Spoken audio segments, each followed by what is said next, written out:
Hello and welcome to Ted's Universe. It's been a while since I've done a video, but before it gets too cold, I wanted to do an update on the garden. If we look behind me, this was the new bed this year. And as you can see, it has grown a lot. These were all new plants, some of them from fairly small pots, and they've done really well. This salvia that I planted this year from a small, it was either a 3 or 4 inch pot, has grown tremendously. The hummingbirds loved it. It actually has a resident praying mantis living in it. Oh, she's right there, as a matter of fact. But the hummingbirds really liked it. It's a cross between Salvia coccinea and Salvia darcii. I don't know what the common name of it is. But anyway, I don't know if it'll be winter hardy or not. We'll see.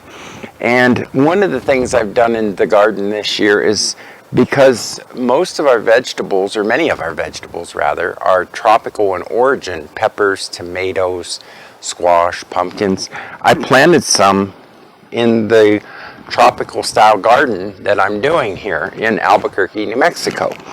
And so they did really well. This is a small pepper from Southeast Asia that's used in Thai cooking, Vietnamese cooking, and it's done really well.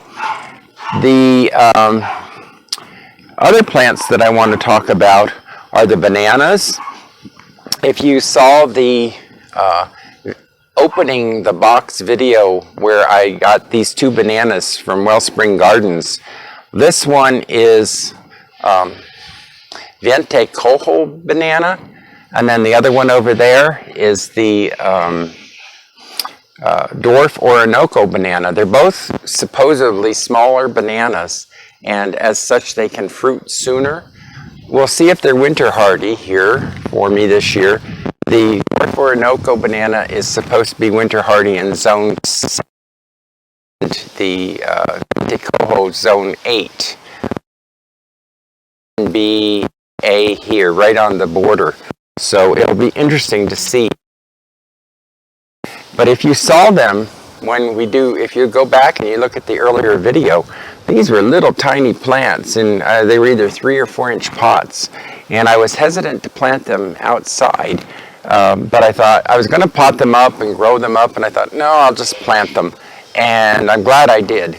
They did really well over the summer and got quite large. So I'm very happy with them. If you look here, here's a colocasia, one of the elephant ears. This is a favorite of mine this year. I don't know what it is. It was labeled as Colocasia Hilo Beauty, which is a green and mottled leaf, and it's obviously not that. It's one of the more black ones, and it has these beautiful burgundy stems and burgundy veins on the back. I don't know what it is, but whatever it is, I really like it, so I'm not too disappointed that I got the wrong thing. This is another little banana. Now this is the pink banana, Musa velutina, and it actually wintered over last year. However, it was over in a different spot, and it's not a big banana, it's a smaller one. And so the size here is it's got a little offset down here as well. So this is the pink banana.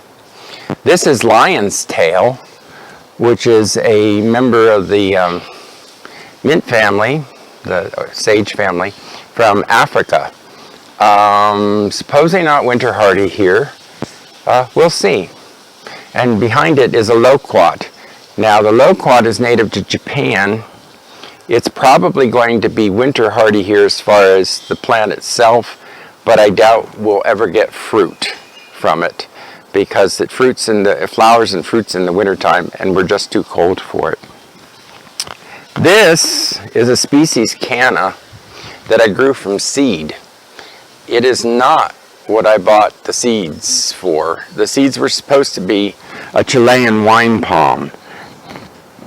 And that's the problem when you buy seeds online. I think it was either through eBay or another source, and they turned out to be canna seeds, and the species canna.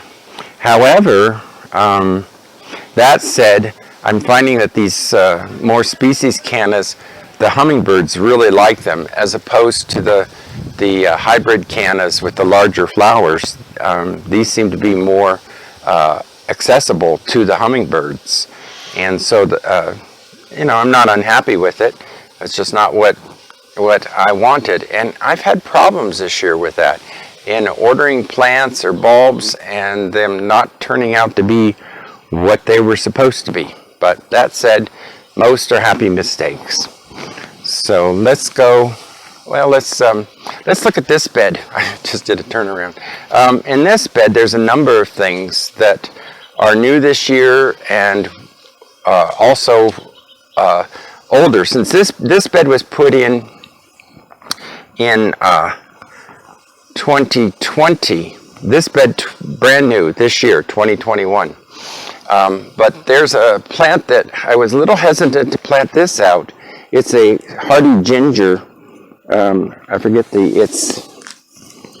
helps to keep your tags. Hedychium raphilii, and it's supposed to be hardy in zone 7B, our zone. So we'll see. When the plant came in, I got this from Plant Delights Nursery. It had this stalk and one little pup started. Well, since then it's gotten several new pups, one of which is really growing quite well.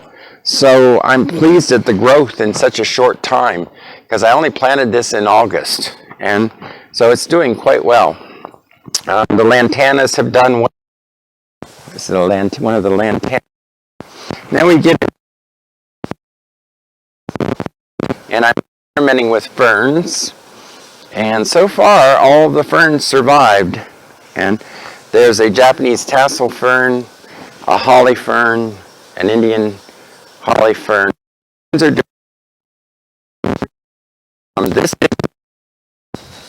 is Musella laciocarpa, the Chinese yellow banana. It doesn't get edible bananas, but a large yellow flower that supposedly looks like a lotus, Chinese lotus banana. That survived the winter last year as well, so it's a fairly hardy plant, hardy to zone 7, our zone.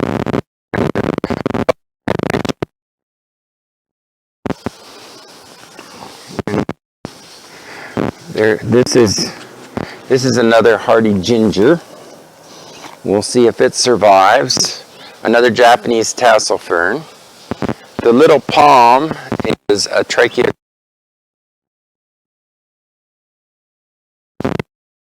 Just recently decided to have a growth spurt and got 3 new fronds within the last month. I think it likes the cooler weather. We were in the 90s up until the beginning, and now down in the 70s.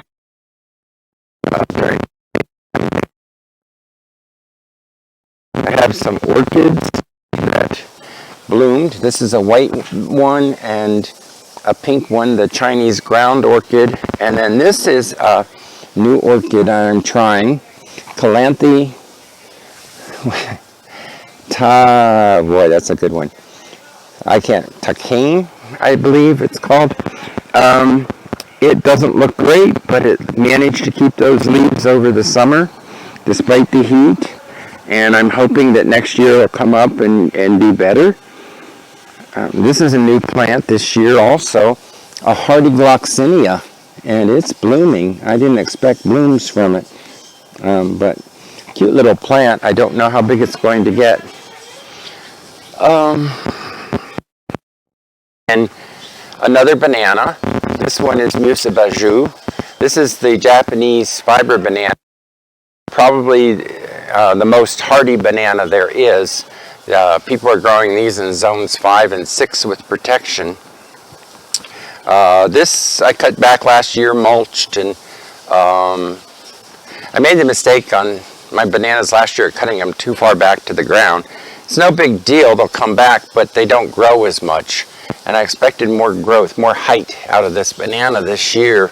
So this coming year, I'm going to put stakes around and fill them with mulch and hope I can winter over the stem, which is actually a pseudo stem. Bananas are an herbaceous perennial. So I'm hoping that that will get taller next year. Another little caladium. This is not caladium, I'm sorry, colocasia. This one is diamond head, and it's a smaller one, but it's doing quite well. And so those are some of the plants that are in the older bed here. I have some plants in pots. These are the tropical hibiscus. I have an orange one here, bloomed yesterday. There's a yellow one over here. And I keep those in pots. And all these things will be going in the for the winter. Oh, I forgot this plant over here. This is Mexican petunia. And Mexican petunia, ruellia, I was not quite sure if it would be winter hardy, but I mulched it heavily, and it not only survived the winter, but it really put on a lot of growth this year and has had these pretty purple flowers. I like it, and hope that it'll come back again. Let's talk a bit about the cactus garden. I have numerous native cacti, some non-natives, but all are winter hardy. They're all fairly small and will be hopefully growing bigger as time goes on. There are cacti, agaves, some perennials, a little ocotillo. So we'll see how they do over the winter. But now I want to go back to this new bed and talk about a planting here that I'm very pleased with. And it is this begonia to begin with. It's a dragon wing begonia, and it has just taken off. This is a tiny little plant. I had no idea that they got this big, but it's several feet across. And this is another colocasia diamond head, and then a coleus, which I never had grown coleus before. My grandmother used to grow them as houseplants. So pleased that did well. Okay, I want to talk about the elephant ears. There's one here and one along the house. They're just your regular Colocasia esculenta, the species type. They were bargains at $5 for a large tuber at Walmart. And so you don't need to spend a lot of money to get these nice tropical effects. This one's new this year. That one's actually 3 years old. That one's gone through a couple winters. So very hardy here. Just mulch them and they'll be fine. So this bed was in here last year. There's Salvia darcii, a small miniature rose from Walmart again. Done well over the winter, bloomed all summer long. And this area has been the biggest disappointment. The basket flower, or false bromeliad, which is a house plant really, have done well over the summer, but other plants, the caladiums, were a big disappointment. I planted 10 and only 4 came up and 1 already disappeared. They just didn't do well, nor did the coleus that I started from cuttings do well. I don't exactly know why, but so this area may need some soil improvement next year to get it to going better. Let's look over here at the fig tree. This is its 3rd year, going into its 3rd year, 3rd fall.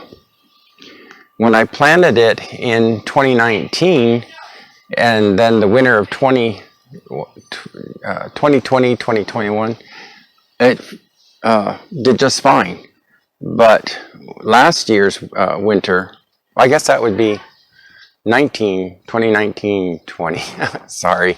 Anyway, it didn't freeze the first year, but the second year, last year, it froze completely down to the ground.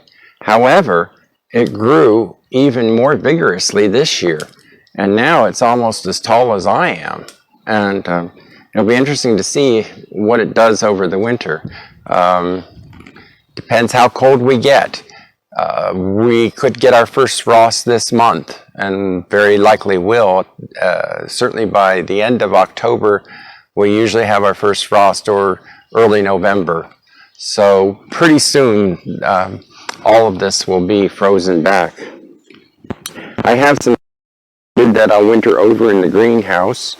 Some Ruellias, I think it's Peninsula, I can't remember the species name, the Mexican petunia, and a red Ruellia, some little kumquats I started from seed. And then this plant, this is the red Abyssinian banana. As you can see, it's a small plant. They get quite large, but they're not winter hardy, so I'll be digging this one up, potting it up, and storing it over the winter, either in the house or the greenhouse. This is another colocasia that I have no idea what the name is. It was supposed to be a Thai giant, but it's obviously not. I got that from Gurney's and kind of disappointed in that. It's nothing, I don't know, it's okay. But this is a Lowe's purchase from their bargain shelves. It was looking really bad. Had maybe one or two good leaves, but I bought it at a bargain, and it's done well over the summer. And then the plumeria has done well over the summer, although in the last few days it lost a couple of leaves, and I'm not quite sure why, but it's done fairly well. This is a red hibiscus. Again, these will be going inside for the winter. And then over here, back to this bed, just wanted to mention, I mentioned the peppers, and here you can see we've got some nice chili peppers coming on our plants. Some nice green ones. They're turning red. Got to process the chilies soon. And so that's an overview of the garden and the new bed this year, which has done very well. I'm quite pleased with it. And we'll see what makes it through the winter. That's always a challenge, especially when you're growing plants on where they're marginal in terms of hardiness. And so I hope to be doing more videos soon, and hope that you are getting prepared for winter, and happy gardening.